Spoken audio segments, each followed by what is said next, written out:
Hello बच्चों, let's see this question. The question says, in the diffraction pattern of a single slit aperture, the width of the central fringe compared to width of the other fringes is. First option is equal, second option is less, third option is little more and fourth option is double.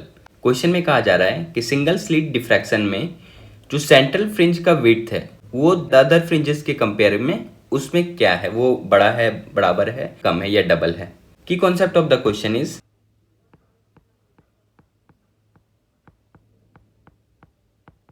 first key concept of the question is width of central bright fringes.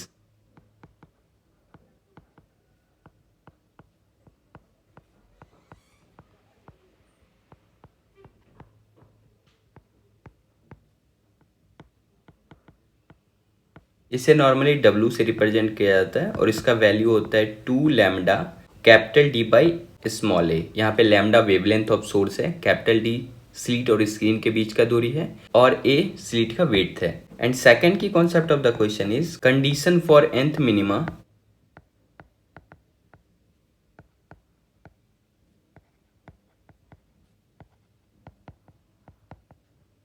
In single slit diffraction.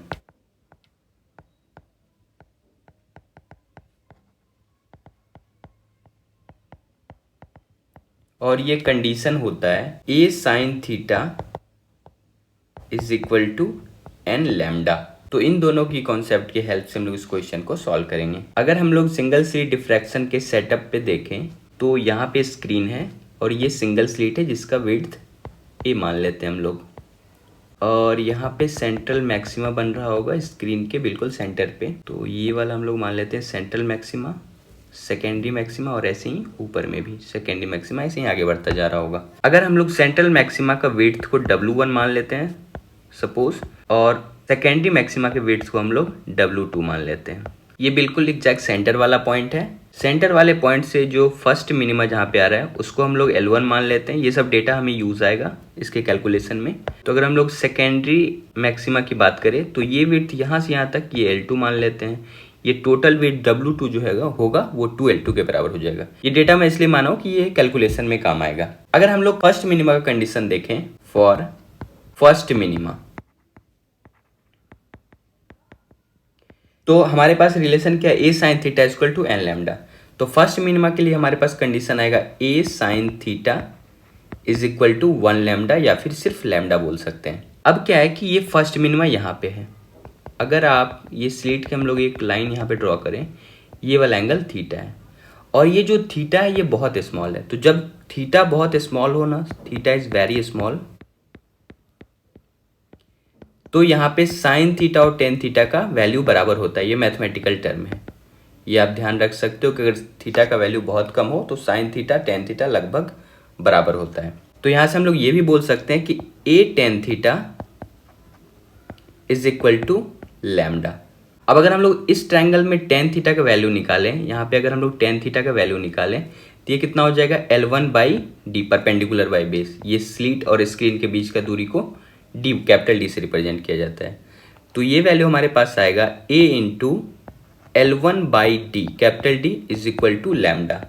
या फिर अगर हम लोग L1 लिखे simply तो यहाँ से हम लोग लिख सकते हैं L1 equal to lambda into capital D by A. ये हो गया L1 का डिस्टेंस. तो इसको हम लोग ऐसे ही रहने देते हैं. या फिर अगर आप इसको 2L1 में चाहो तो 2L1 में भी इसको रिप्रेजेंट कर सकते हैं. अभी हम लोग इसको ऐसे ही रहने दे रहे हैं, ये वैल्यू हमें बाद में काम आएगा. अब क्या है कि हम लोग nth मिनिमा या फिर सेकेंडरी मिनिमा का कंडीशन हम लोग निकाल सकते हैं. तो मैं नेक्स्ट पेज में ले रहा हूँ. अगर मैं सेकेंडरी मिनिमा की बात करूँ फॉर सेकेंड मिनिमा, तो यहाँ पे हमारे पास फिर से कंडीशन है a sine theta equal to n lambda. n के जगह हमारे पास क्या आएगा 2 इंटू लैम्डा आ जाएगा. फिर से यहाँ देखो साइन थीटा बहुत छोटा होगा थीटा का वैल्यू, तो साइन थीटा लगभग बराबर होगा टेन थीटा के. तो यहाँ से हम लोग लिख सकते हैं a tan theta is equal to 2 lambda. अब क्या है कि हम लोग क्योंकि सेकेंडरी मिनिमा यहाँ वाला कंडीशन देख रहे हैं, तो अब की बार जो लाइन ड्रॉ करेंगे वो यहाँ से यहाँ तक का करेंगे. और इस बार जो थीटा हो जाएगा, इसे मैं अगर थीटा डैश बोल दूं तो ये वाला थीटा डैश हो जाएगा. और ये भी वैल्यू बहुत छोटा होगा, ये दोनों एक दूसरे कंपेयर में बहुत ज़्यादा डिफरेंस नहीं होगा. तो यहाँ थीटा डैश अगर हम लोग निकाले तो ये क्या हो जाएगा, आप देखो यहाँ पे आप अच्छे से देखो, ये L1 है, यहाँ से यहाँ तक दूरी है और यहाँ से यहाँ तक L2 है, और ये बचा हुआ जो आधा है ये भी तो L2 है ना। हम लोग इसे लिख सकते हैं ना L1 plus L2 plus L2, यानी L1 प्लस 2L2 परपेंडिकुलर के जगह पे।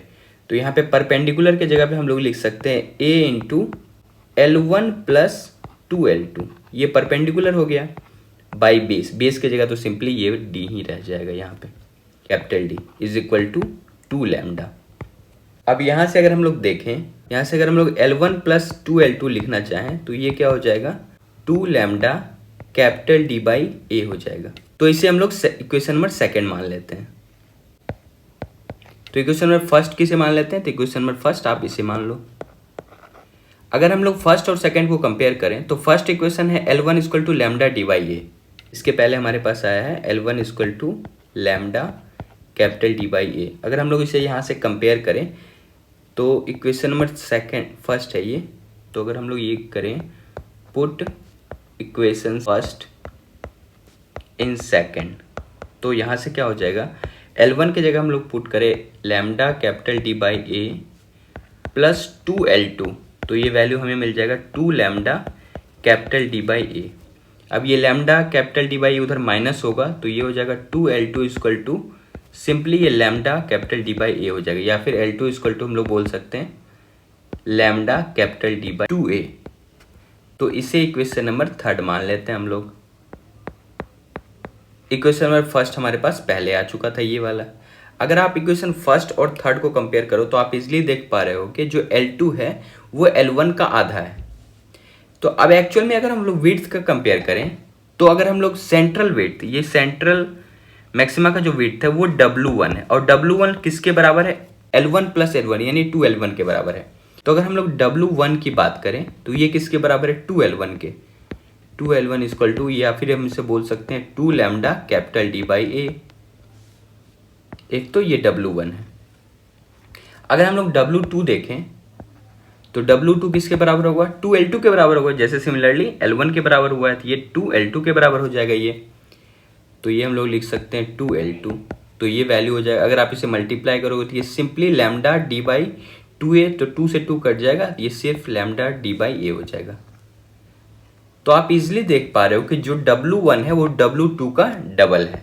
तो यहाँ से हम लोग बोल सकते हैं कि W1 is 2 time of W2, या फिर हम लोग बोल सकते हैं जो सेंट्रल फ्रिंज है उसका वेट वो अदर फ्रिंजेस से डबल है। तो इस हिसाब से कौन सा ऑप्शन हो जाना चाहिए, ऑप्शन नंबर 4।